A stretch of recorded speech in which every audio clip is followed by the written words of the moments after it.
10ನೇ ತರಗತಿ ಗಣಿತ ಪರೀಕ್ಷೆ ವೇಳೆ ವಿದ್ಯಾರ್ಥಿನಿ ಪ್ರಸವ, ಬಾತ್ರೂಮ್ನಲ್ಲೇ ಗಂಡು ಮಗುವಿಗೆ ಜನ್ಮ ನೀಡಿದ ಅಪ್ರಾಪ್ತೆ.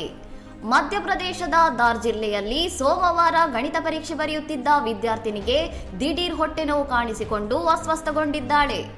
ಪರೀಕ್ಷಾ ಮೇಲ್ವಿಚಾರಕರಿಂದ ಅನುಮತಿ ಪಡೆದು ವಾಶ್ರೂಮ್ಗೆ ತೆರಳಿದ ಕೆಲವೇ ಹೊತ್ತಿನಲ್ಲಿ ಮಗುವಿನ ಅಳುವ ಶಬ್ದ ಕೇಳಿ ಶಿಕ್ಷಕರು ಬೆಚ್ಚಿಬಿದ್ದಿದ್ದಾರೆ.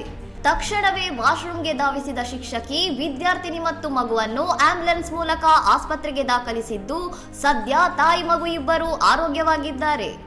ಮಗಳ ಗರ್ಭಾವಸ್ಥೆಯ ಬಗ್ಗೆ ತಮಗೆ ಕಿಂಚಿತ್ತೂ ಮಾಹಿತಿ ಇರಲಿಲ್ಲ ಎಂದು ಪೋಷಕರು ಅಳಲು ತೋಡಿಕೊಂಡಿದ್ದು, ಸದ್ಯ ಪೊಲೀಸರು ಈ ಬಗ್ಗೆ ತನಿಖೆ ಕೈಗೆತ್ತಿಕೊಂಡಿದ್ದಾರೆ.